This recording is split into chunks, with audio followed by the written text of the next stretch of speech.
Oh, shit! Ano ba naman yan? Aaraw, tapos uulan, tapos aaraw na naman, tapos uulan na naman.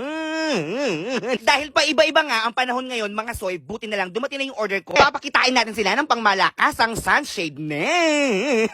Meron silang dalawang kulay ng sunshade net, soy. Meron silang kulay brown at syempre, meron silang kulay itim. Minimum. At ang presyo, soy, depende sa size na gusto mo. At huwag ka na mag-alala sa kalidad ng kanilang produkto, soy, dahil 6 na karayom ang nagtahi dyan, o kung gusto mo pati bibig mo, tahihin ko. At ang magandang balita, soy, ang sunshade net ay gawa pala sa Thailand. At syempre, meron silang 90 to 95% heat rejection, shading rate 95%, knitting 6 needles, durable and dust-proof, 100% high-quality PE material, and 1 thermoplastic in a month. Dito nga namin siya planong ilagay, soy, sa bakanting lote ng aming compound. At napakadaling ilagay nito, soy, dahil kumpleto na ang mga kagamitan.